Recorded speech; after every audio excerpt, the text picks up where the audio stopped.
I've been breeding and rearing cattle in the Hunter Valley. I have 3 places at various spots around the Hunter Valley, all pretty similar to Murnot here at Gloucester, and I've been breeding these cattle for the last nearly 30 years, and in that time I think they've made some very good strides.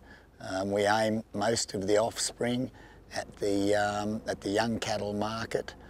They've done very well for us that way.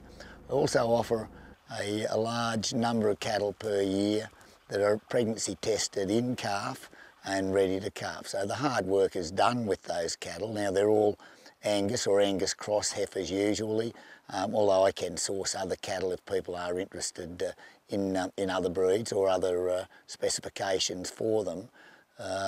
Being a vet, it's very useful because when I pregnancy test them, I can get pretty close to the expected date of calving, and generally to within a few weeks anyway, which is handy from a management point of view, particularly for people who want smaller numbers and they like them to calve in a tighter period rather than over months, preferably over weeks, so that you have an even line of calves at the end of it. We do buy some cattle in as well as breed cattle each year. We get selected cattle, Hunter Valley cattle always, and if they're a match for our own cattle, and make larger lines so that we can sell lots of up to 150 or 200 head of cattle, principally females. We do sell weaners to the open market each year in the autumn, and we can do that in different numbers, different lot sizes. Get over. Hoi! Hoi!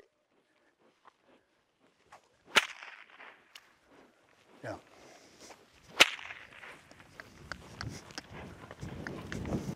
And we just think that it's useful for people to have some history on the cattle. If we sell them, we know their history, we know their vaccination and their drenching history. We have information on their breeding, of what markets they're best aimed at. I think that's useful information for people who are buying cattle in, to have more than just the type to look at to start with. We welcome them coming and having a look at the properties to see the sort of country on which they have been bred. See the type of species that we've, the grass species, pasture species that we've grown here, and it gives a bit more background and ultimately a bit more knowledge about how best to utilise the cattle and make them as profitable as possible.